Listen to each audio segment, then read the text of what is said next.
Olá e bem-vindos. E se a mesma história, o mesmíssimo evento, fosse contada de duas maneiras completamente opostas? É isso que vamos explorar hoje. Vamos olhar para dois autores, separados por séculos, que descreveram o primeiro encontro entre portugueses e africanos. De um lado, temos uma epopeia, a história dos heróis. Do outro, uma resposta que vira tudo de cabeça para baixo. Vamos a isto. Ora bem, comecemos pela perspectiva que, digamos, dominou o palco durante séculos.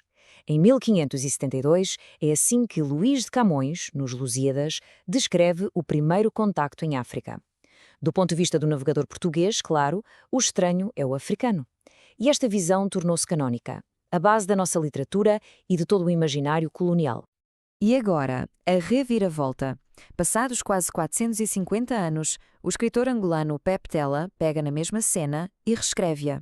E aqui, os estranhos são os europeus.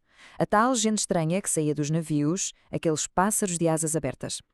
Com uma frase, uma simples frase, Pep Tela desafia séculos de narrativa e obriga-nos a perguntar, afinal de contas, quem é o estranho para quem? Para percebermos o impacto desta reescrita, temos primeiro de compreender o original. Por isso, vamos fazer uma pequena viagem no tempo, até ao século XVI, ao mundo de Camões. Camões escreveu na época de um fervor nacionalista muito intenso. A epopeia dele foi publicada um bocadinho antes de Portugal perder a independência para a Espanha. Portanto, neste contexto, exaltar os feitos da nação, muitas vezes à custa de diminuir outros povos, não era só comum, era uma forma de construir e de afirmar uma identidade nacional que se sentia ameaçada. E foi assim que os Lusíadas acabou por cristalizar a memória do vencedor. A chegada à África não é contada como uma invasão, mas sim como um feito heroico, uma descoberta. Os portugueses são os protagonistas absolutos e a história é contada apenas e só através dos olhos deles, ignorando por completo a perspectiva de quem já lá estava. E é precisamente para dar voz a esses esquecidos que Pepetela escreve. A obra dele é uma resposta intencional, um diálogo, quase um frente a frente com Camões, mas contado, desta vez, do ponto de vista do vencido. E aqui o contraste é brutal, não é?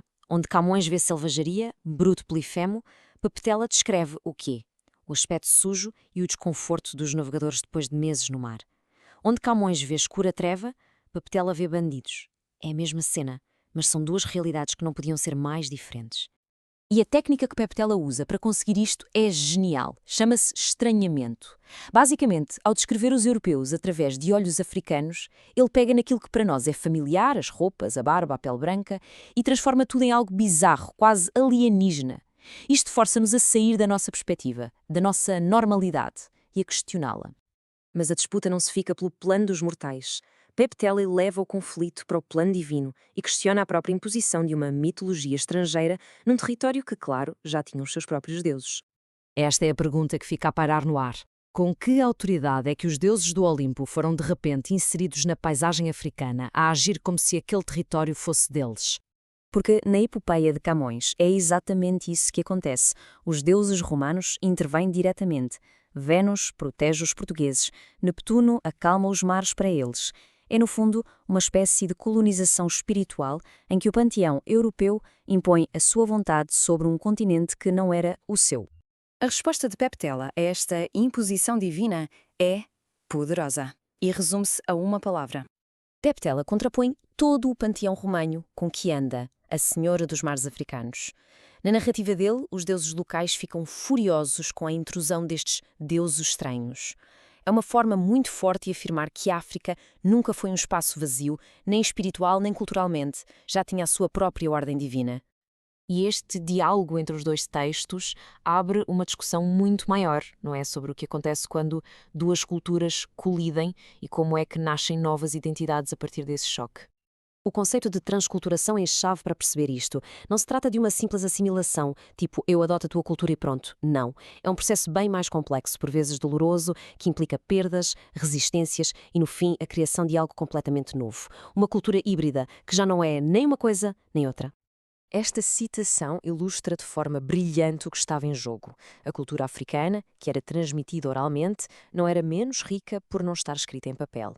Era um texto vivo, feito de rituais, de danças, de histórias. A imposição de uma única narrativa, a escrita, ameaçava apagar toda esta complexidade.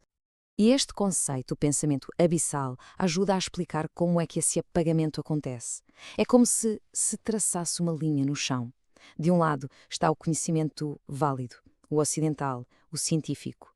Do outro lado da linha está tudo o resto, as crenças, a magia, as tradições.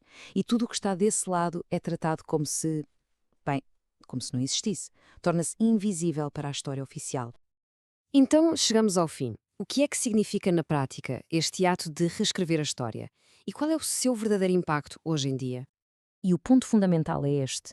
O trabalho de Peptela não é apenas uma crítica ou um ajuste de contas. É um ato de afirmação.